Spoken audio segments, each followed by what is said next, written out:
So as I'm wont to do, I check the Rising Leader Handbook on the charts and see how it's selling since it came out in February.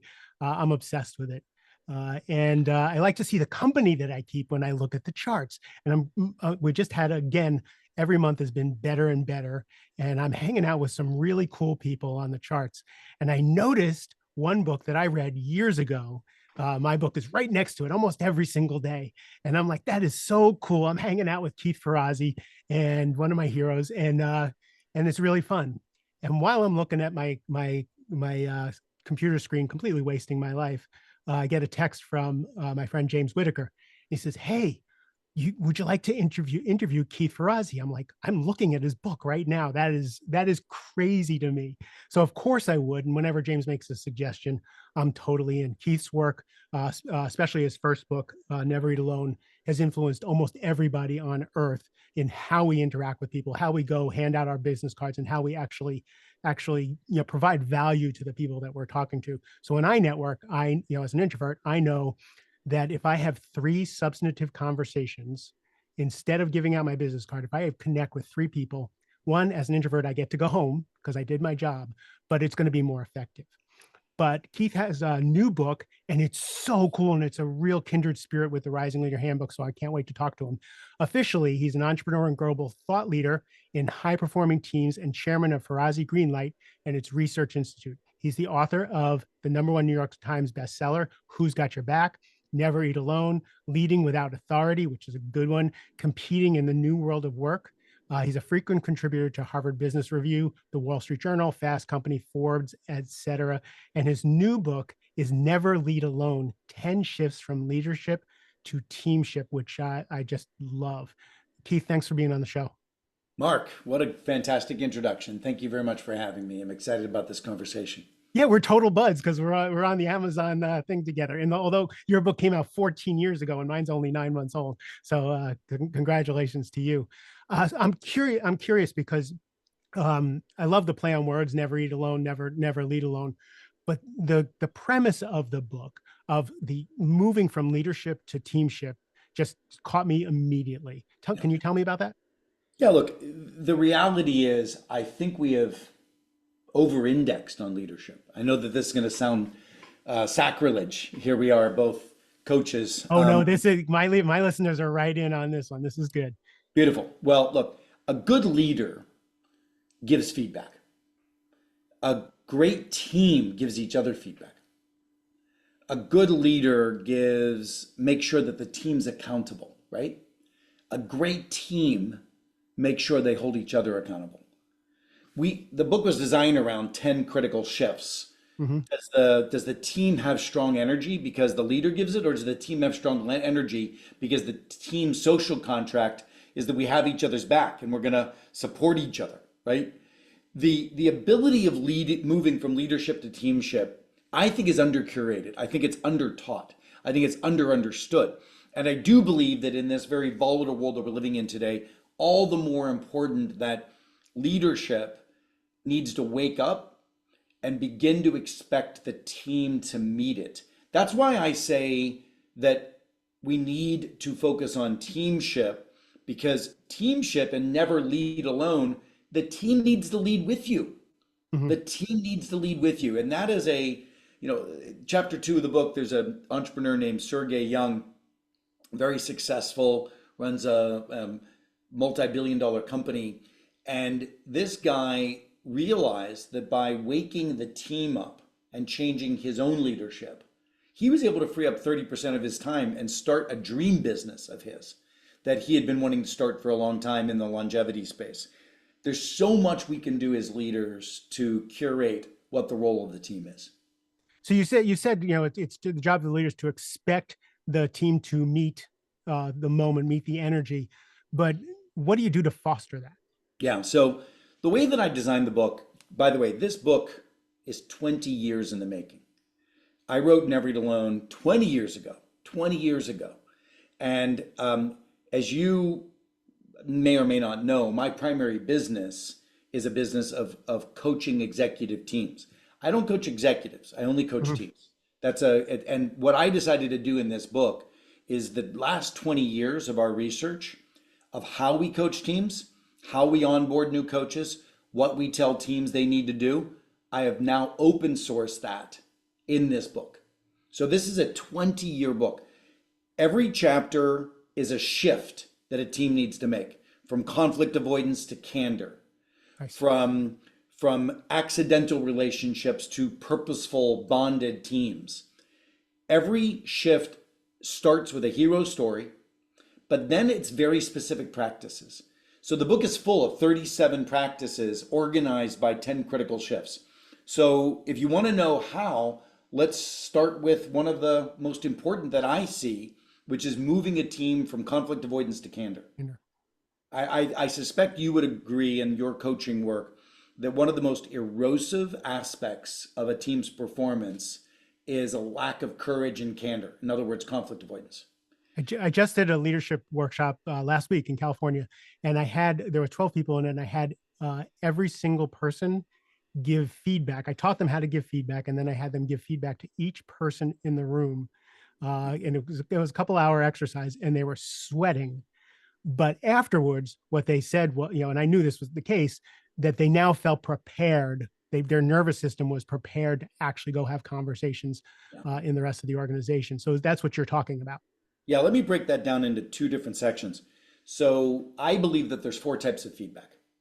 And we talk about this in the book. One type of feedback is feedback on ideas, where somebody during collaboration is willing to say, I challenge that assumption, or here's another idea, that sort of thing. Feedback on ideas. The next one is feedback on performance. You're letting me down. I'm expecting more from you in this exchange. A salesperson might say to the marketing function, you're not generating enough leads. So there's performance feedback. Next layer of feedback is on competencies. If I'm a salesperson, I might say to the marketing function, we need to get much better at digital lead gen, right? We need to get much better at SEO, whatever it is. Competencies. And then finally is style, where somebody could say to another person, I feel shut down by you a lot, right? So if you break the types of feedback that I want a team to give to each other, some of them I put into a chapter around candor, and others I put into a chapter around peer-to-peer growth and coaching. Right.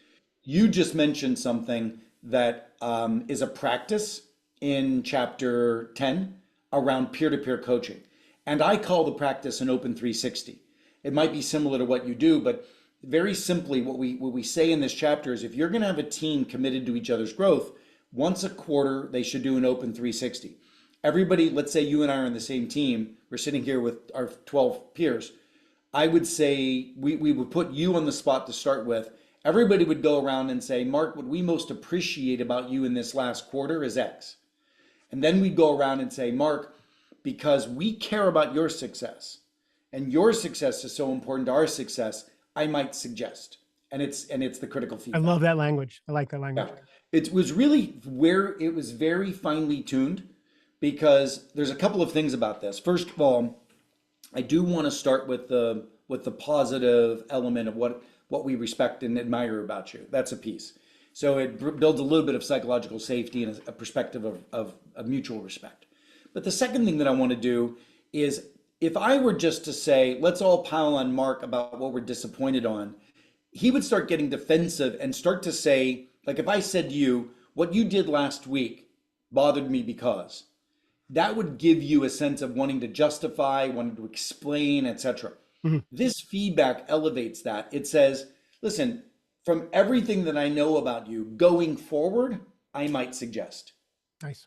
Right? So it's very important. We've really tuned those words, and we've tuned the idea of forward-looking criticism or forward-looking critical feedback as a part of it. So that's a practice. And in the chapter around peer-to-peer growth, there's maybe 5 critical practices that we would advise a team to do. That's one of them. But let's go what I was talking about in terms of feedback on ideas. So a lot of teams will do report outs. So an individual will show up at a team meeting and they'll say, hey, on this project, here's what's going on. I want to give everybody an update. And they crunch through a 20-page deck, clicking through slides. Some people are now on their texts. Others, are DMing each other privately about something that they just saw. So what we've done is we've engineered a new process. We call it a stress test. Every person on the team has their work stress tested by their peers. And the way it works is on a regular basis in the staff meeting or the team meeting, somebody will show up. So Keith will show up and I'll have a one pager only. And that one pager says, here's what I've been achieving recently. Here's what I've achieved. Here's where I'm struggling. And here's what I'm doing in this next month or so. So it's what I'm achieving, what have I struggling with, and where am I going? Everybody, we snapped our fingers and everybody goes into huddles of 3 or goes into a breakout room of 3, and they open a Google Doc or Teams shared document and they write the answers to the following questions. What challenges do you have for Keith? And they all talk about it and write. What innovations or ideas do you want to give Keith? They write it down. And do you have any offers of support or help? And they write it down. So what we've just done, and I just wrote an article in Fortune magazine last week about this. What we've just done is we've turned the culture that you dream of, a challenge culture, a support culture, an innovative culture. We've turned that culture you dream of into a simple assignment. That's the value of practices. So that practice is talked about in chapter 3 of the book around moving a team from moving a team from conflict avoidance to candor. Soon as you do regular stress testing within a team, the team will start to get normally aligned to challenging each other, to giving each other support, etc. So the book is full of these simple practices that I have observed over 20 years in high performing teams that I'm bringing to teams in my coaching, but now I want to bring to them in this open source format of a book. What do you think about the leadership above that team and their involvement in keeping that as part of the culture? Well, look, it is tough to beat a leader that doesn't want to do this kind of transformation work. And so ideally, the leader's job is to read the book and say, wow, this is an amazing roadmap for what I would like my team to be doing and how I want to be working with my team. I want them to work with each other. And you get the book for everybody. And what I've done is we work it in a way that you just march through the chapters together. The first 2 chapters set the idea of teamship and the social contract and the commitment that we are going to be this to each other. And then we dive right into candor. I think it's so important to start getting experience with higher degrees of candor. And you start assigning some of these practices like stress testing, and you start doing them together. Then you move on to the next chapter, where we're talking about deepening relationships amongst us. Whereas in the past, we might have pockets of good relationships, but the reality is we need to build empathy and care among the whole team. So how do you do that? Well, you do that by doing a regular personal professional check-in, where the team shares with each other. It could be in Zoom format or wherever. You share with each other what's going on personally and professionally with you right now that's really meaningful. And I say meaningful in that I'm really saying vulnerable. And you're really, as you know about my work, I index so much on practices of vulnerability. And I would have an opportunity to say, I'm really struggling with my youngest son right now, who's, all my kids are from foster care and adoption. And, my youngest one's going through a tough time. And I would share that a little bit, or I'd share some struggle I have with some project at work. And that universal empathy builder is so important, particularly as we're living in hybrid and remote environments where we don't have serendipity bonding to walk down a hallway, bump into each other in a coffee room. So again, there's a very simple practice around purposeful bonding that elevates a team's It's so empathy powerful. and connection. Yeah. Yeah. It just changes the flavor of everything you do after that. Really amazing. Yeah. I'm curious about accountability. What I'm struck by in the way you describe the exercises in your work is there's a kindness in it and there's a humanity in it that works. When you're talking about holding people accountable and keeping yourself accountable to the projects, et cetera, how do you do that? In my research over 20 years, I have studied some teams where accountability. So we have one of our diagnostic questions of a high performing team. And by the way, the diagnostic is embedded in the book. Every chapter has a set of questions that you ask your team that gets your team to see where they are on the spectrum of, in this case, accountability. Um, I find that most teams are high on what I call old-fashioned accountability, meaning they make their numbers, Yeah. they get their deadlines done. They're pretty good at knowing that they got to get their job done. Where they fall short is whether they think that they hold each other accountable. They expect accountability to be upward, not peer to peer. And once you do that diagnostic and you realize we aren't holding each other accountable, now the question is, what are the practices which will make us more accountable to each other? Well, we've already talked about two of them. Stress testing increases peer-to-peer accountability. When somebody shares with their team, here's what I've achieved, and then in the breakout session, somebody says, frankly, I challenge you, I don't think your achievement of this has actually landed. You may think you've achieved it on your project, but the reality is the organization hasn't seen it or we haven't adopted it yet, right? So, for instance, an IT leader might say, here's what we've achieved. And then in the breakout session, remember, everyone's going to say, what challenges do you have for that person? They've been assigned to now state, well, this software of CRM that you just rolled out, I'm telling you, it's not landed in the sales organization. So that's a challenge that we would give you. The act of accountability needs to be turned into simple practices, Mhm. right? And so that's what we do in the practices is we embed accountability into those practices. And I find that most leaders and companies, they swirl around in this gaseous bullshit conversation about culture all the time. And at the end of the day, culture shows up in what we do. And that's why this whole book is focused on practices, not mindsets. Mhm. It's not a book about mindsets. I believe that actions change mindsets, not mindsets change actions. So it's like, I don't know, Mark, if you have a mindset that's ingrained in 30 years of your experience, Mhm. how in the hell do I change your mindset? Right. All I want you to do is try a new practice, and if it works repeatedly, you know what? You're gonna then change your mindset to realize, wow, I can challenge my peer. My peer does have my back, right? Practices change mindsets. Yeah. How do you go about building trust? Mm. So I have a model that I use in the book and in my coaching around trust, and I believe trust is broken down into three different spectrum. There's professional trust, structural trust, and personal trust. So professional trust is what we either have or don't have based on working together and our experience of working together. Um, you drop balls, I drop balls, that would erode professional trust. Or to be honest, some erosion of professional trust happens organically because we look at the world differently. You're a CFO and I'm a marketing person. We have an erosion of professional trust just by how we look at the world. Um, so to know that is important, and to look at trust. I think you build this trust through these stress testing exercises, etc., where you get under the hood with each other and see where each other's thinking. That's on professional. Structural trust is when we break down our trust or build it based on structural dimensions.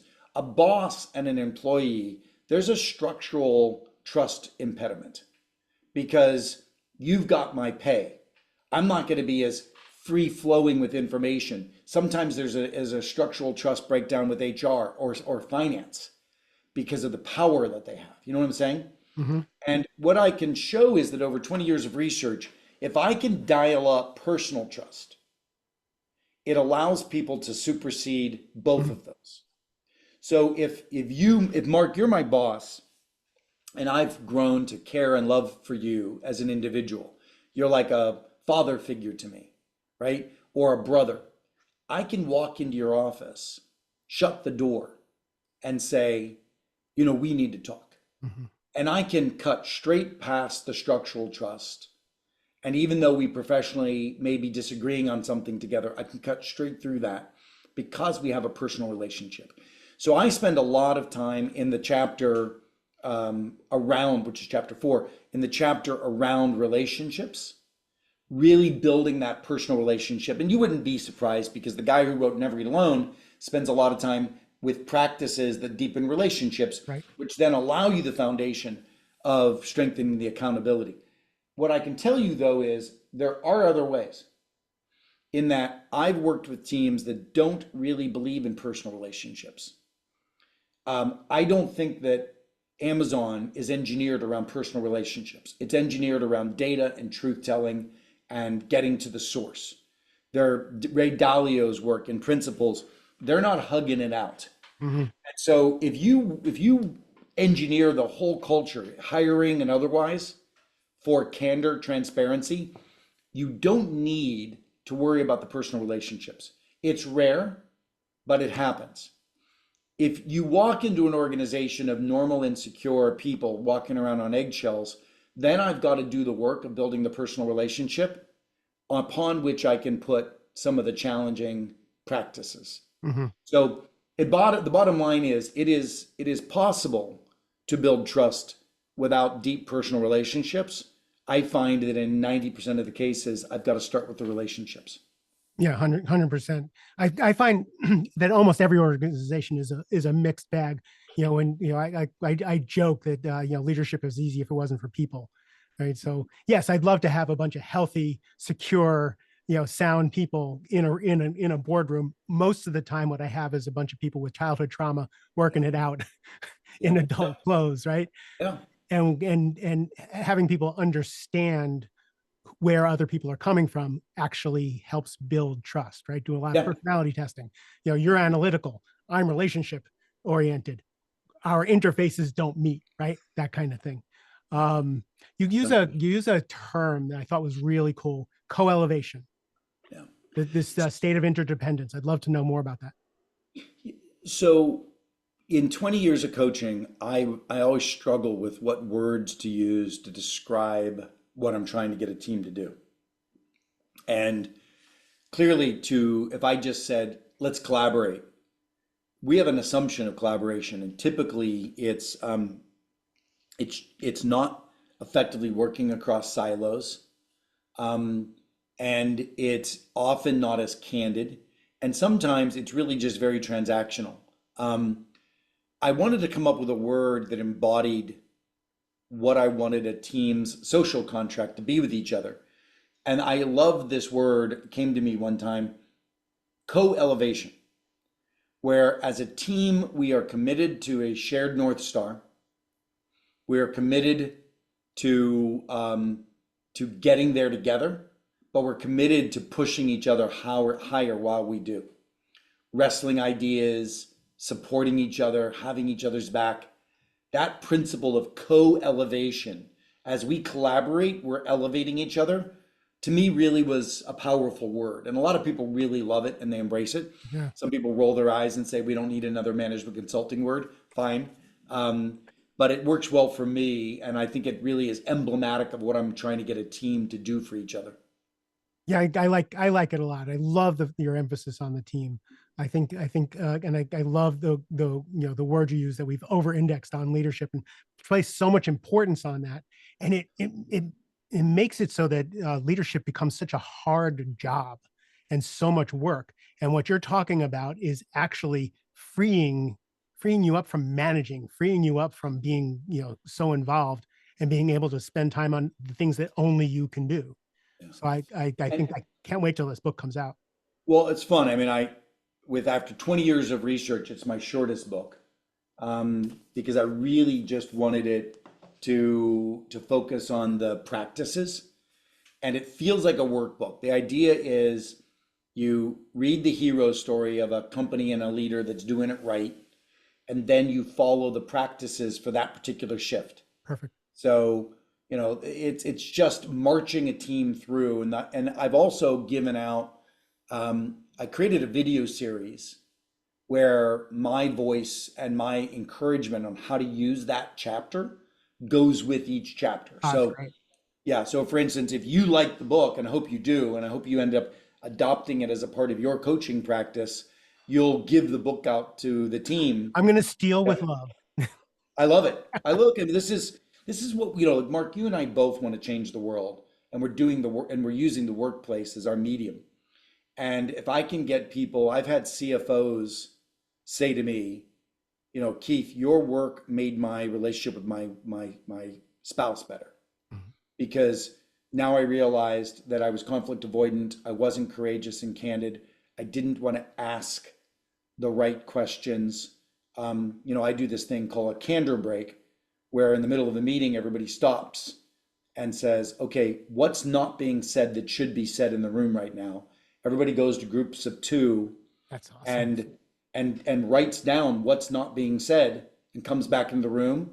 And if it's a team that's early and lacking psychological safety, those what they've written down is anonymous for now, and we get to see anonymously what everybody thinks is not being said. Versus later, a team goes into breakout room and it's no longer anonymous, and they come back and report it out, and then eventually they just say it in the room, right? So just like you're priming the pump with your practice of peer-to-peer coaching that you did the other day, this idea of a candor break is a simple practice to start to institute that. And so look, my hope and idea is I'd like to crowdsource and open source this IP. And I really do hope that it finds its way into your coaching practice. I just like your other books, I think this is going to be ubiquitous, and all of us will be talking about it.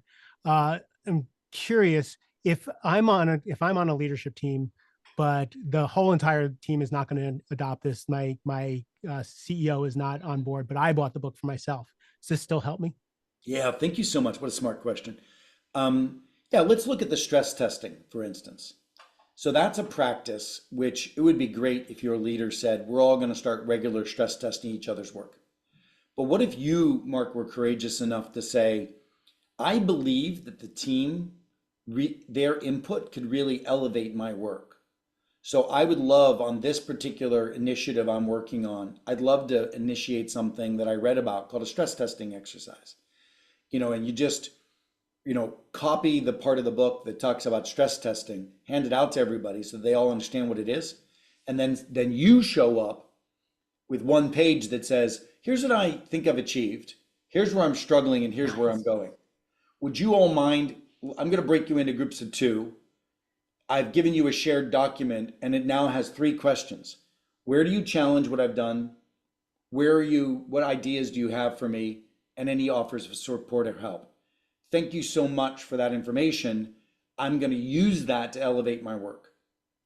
Now, what's also important is most teams today have a hierarchical view of feedback.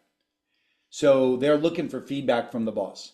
Mm-hmm. And also many bosses are hijacking people's authority.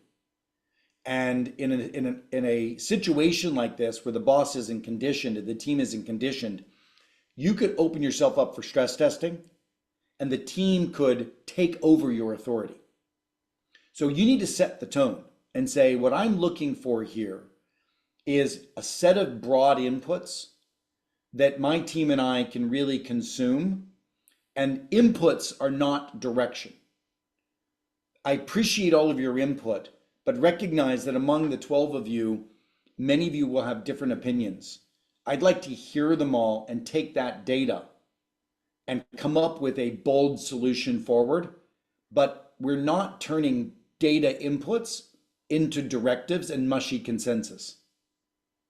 You see that? So it would be nice if that came from a leader, where the leader could say, we're going to stress test Mark's work here, but we're not taking over Mark's authority.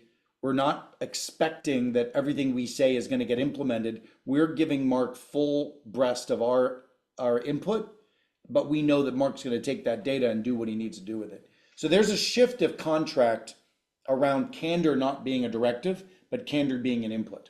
Nice. And that's such a powerful way to show up as a leader on a team, right? Because that's the hardest place to lead, is on a team of other leaders. And that was a good example, and that'll turn you into a trusted advisor faster than anything else. So where can people? We're going to put this all on the show notes and everything, but where can people find you when they want more of you? Yeah, thanks. Just go to keithferrazzi.com And there you can also, if you want to order the book for your entire team, we'll give you the video series for free.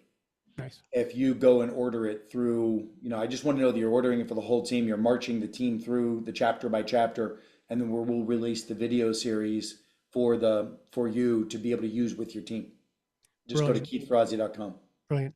Thank you for taking the time to hang out with us. It's really been, after all these years. I knew your book came out more than 2014 ago. And when I saw it I was looking at the date, and I was like, I thought this was an older book. So thanks for clarifying that. We're gonna your new book, Never Lead Alone, is going to be out on November 12th. I think this is going to come out on November 13th. So the book will already be out. There'll be a link for you guys to go buy it. Please do so, because Keith brings the fire. Thank you for being here, Keith. Mark, what a pleasure. Glad we were able to do this. To everybody else, thank you for listening. Thank you for learning. I love you a ton. Have a great rest of the day.